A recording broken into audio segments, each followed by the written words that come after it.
Welcome to Pindar Poetry. We hope you learned something new. In this video, I will show how to make fried rice egg. First, ensure your rice is cold and day-old. This prevents stickiness. Gather all your ingredients, like chopped vegetables, protein, and sauces, before heating your pan. A very hot wok or large skillet is crucial for achieving that authentic fried rice flavor and texture. This preparation ensures a smooth and efficient cooking process, leading to delicious results every time.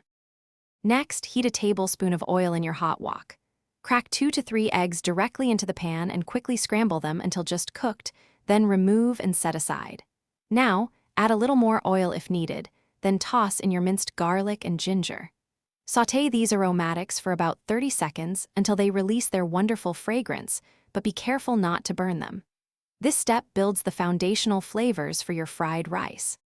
Now it's time for the star, the rice. Add your cold, day-old rice to the hot wok, breaking up any clumps with your spatula. Stir-fry the rice vigorously for 2 to 3 minutes, allowing it to get slightly toasted and develop a nice texture.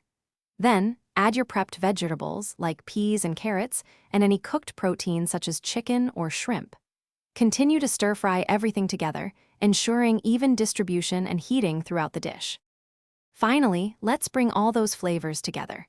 Drizzle in a tablespoon or 2 of soy sauce, a dash of sesame oil, and a small pinch of sugar to balance the taste. Return your scrambled eggs to the wok and gently fold them into the rice mixture. Stir-fry for another minute until everything is thoroughly combined and heated through. Serve immediately and enjoy your perfect homemade fried rice egg. Don't forget to check the description for a link to the Shark AI Ultra Robot Vacuum and other great deals. Thanks for watching. Consider subscribing if we helped you.